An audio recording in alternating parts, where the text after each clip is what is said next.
Hello students, आइए देखते हैं टाइप्स ऑफ रेस्पिरेशन के बारे में। रेस्पिरेशन कितने टाइप्स के होते हैं? When we learn that respiration occur in the presence of oxygen. ठीक है, हमने पढ़ा कि रेस्पिरेशन जो है ऑक्सीजन के प्रेजेंस में होता है। We have learn that respiration occur in the presence of oxygen. हमने पढ़ा कि रेस्पिरेशन जो है ऑक्सीजन के प्रेजेंस में होता है।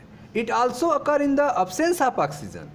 इसके अलावा यह ऑक्सीजन के अब्सेंस में भी होता है। आपने पढ़ा कि रेस्पिरेशन जो है ऑक्सीजन के प्रेजेंस में भी होता है और यह ऑक्सीजन के अब्सेंस में भी होता है। So respiration is primarily of two types.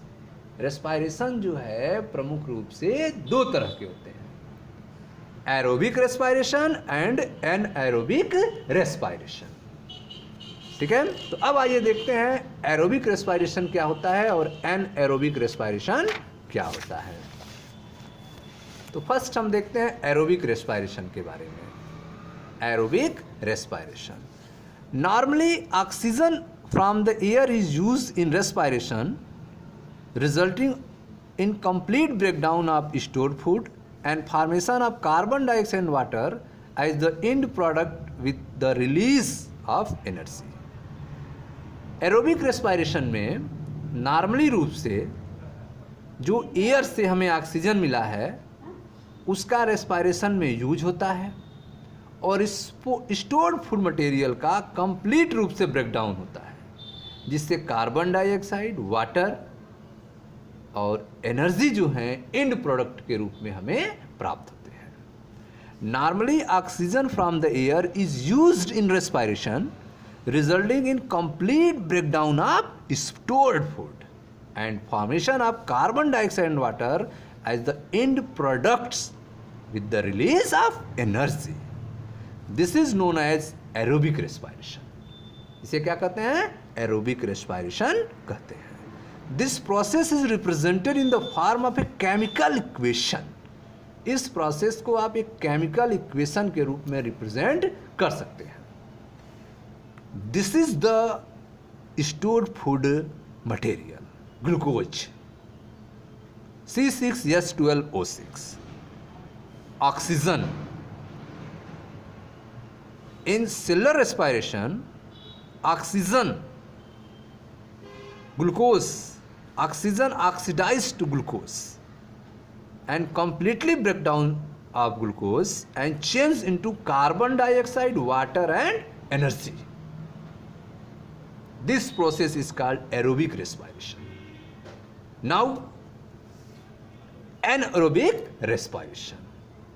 Some organisms such as yeast and some bacteria can live without oxygen.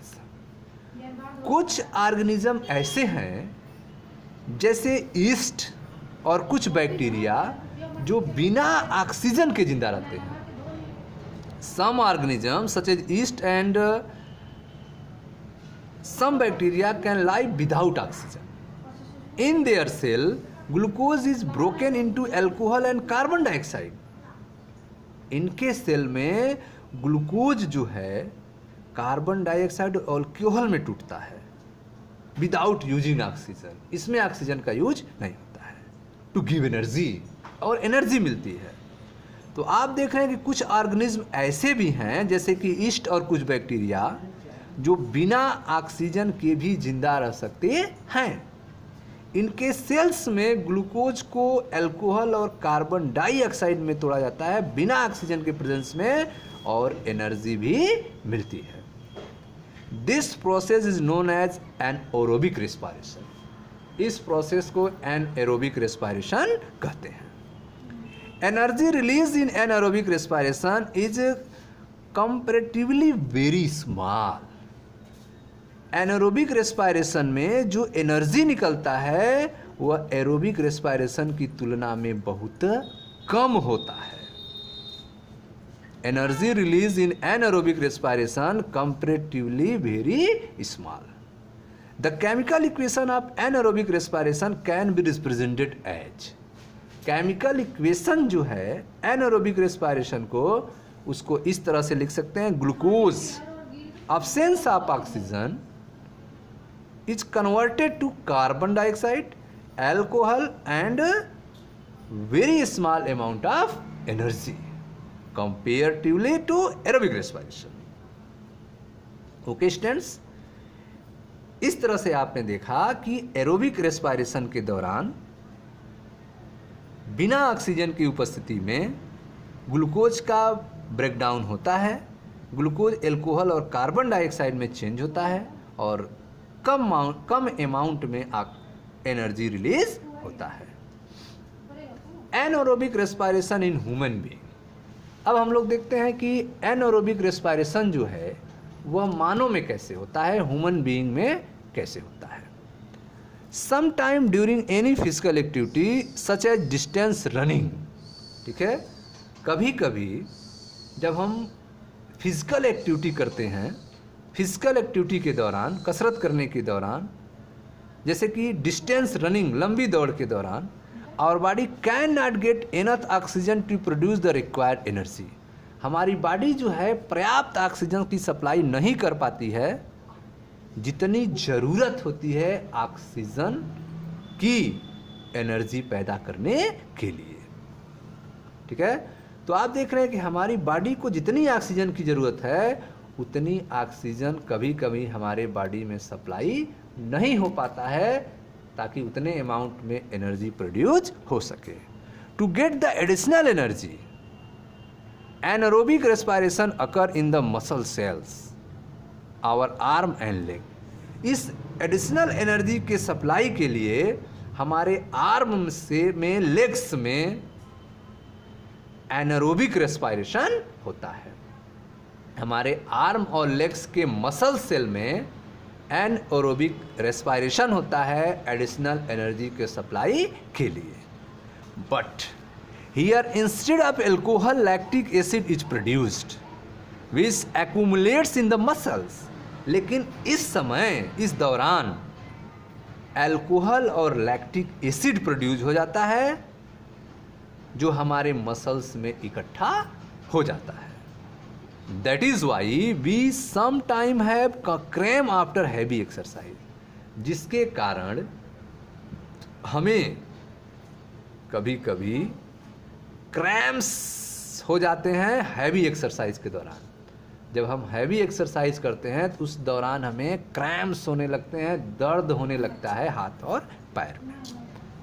We can get relief from this cramp by massaging the affected part or by having a hot bath. इस cramp से, इस दर्द से राहत पाने के लिए हम उस पार्ट को मैसेजिंग करते हैं, मालिश करते हैं, या फिर हॉट बाथ, गर्म पानी से उसको धोते हैं या सेकते हैं, ठीक है। As a result the supply of oxygen to the muscle cells increases, जिसके कारण उस मसल सेल्स में ऑक्सीजन की सप्लाई बढ़ जाती है। The increase in the supply of oxygen result in the complete breakdown of lactic acid into carbon dioxide and water, ठीक है। ऑक्सीजन की सप्लाई बढ़ने के कारण लैक्टिक एसिड का कंप्लीट ब्रेकडाउन हो जाता है और कार्बन डाइऑक्साइड और वाटर प्रोड्यूस होता है। Give us relief from cramps, जिससे हमें क्रैम्प से राहत मिलती है, मूंछ से राहत मिलती है, ठीक है। तो आप देख रहे हैं कि anaerobic respiration in human beings, मानव में एनारोबिक रेस्पिरेशन के बारे में। इसमें आपने देखा कि कभी कभी जो है फिजिकल एक्टिविटी के दौरान, जैसे कि डिस्टेंस रनिंग, लंबी दौड़ के दौरान, हमारी बॉडी जो है पर्याप्त ऑक्सीजन की सप्लाई नहीं कर पाती है जितने हमारे बॉडी को एनर्जी प्रोड्यूस करने के लिए ज़रूरत है। उस समय इस एडिशनल एनर्जी को एनारोबिक रेस्पिरेशन के थ्रू हमारे मसल सेल्स जो आर्म और लेग्स के हैं प्रोड्यूस करते हैं। लेकिन इस दौरान अल्कोहल और लैक्टिक एसिड प्रोड्यूस होता है, ठीक है, क्योंकि कंप्लीट ऑक्सीडेशन नहीं होता है फूड मटेरियल का, ग्लूकोज का, इनकम्प्लीट ऑक्सीडेशन होता है in the absence of oxygen, और अल्कोहल और लैक्टिक एसिड प्रोड्यूस होता है। और यह लैक्टिक एसिड हमारे मसल्स में एक्यूमुलेट्स होते हैं, जमा होते हैं। इसी कारण कुछ समय बाद, ठीक है, हैवी एक्सरसाइज के बाद उसमें क्रैम्प्स उत्पन्न हो जाते हैं, दर्द उत्पन्न होने लगते हैं। We can get relief from this cramps by massaging the affected part. इस क्रैम्प से राहत के लिए हम उस अफेक्टेड पार्ट की मालिश करते हैं, हॉट बाथ गर्म पानी से धोते हैं, सेकते हैं, जिसके कारण वहाँ पे ऑक्सीजन की सप्लाई मसल सेल्स में बढ़ जाती है। ठीक है, ऑक्सीजन की सप्लाई बढ़ने के कारण लैक्टिक एसिड का कंप्लीट ब्रेकडाउन हो जाता है, कार्बन डाइऑक्साइड और वाटर प्रोड्यूस होते हैं और हमें क्रैम्प से राहत मिल जाता है। ठीक है स्टूडेंट्स, तो ये थे आपके टाइप्स ऑफ रेस्पायरेशन के बारे में, जिसमें आपने aerobic respiration, anaerobic respiration, anaerobic respiration इन ह्यूमन बीइंग्स के बारे में पढ़ा।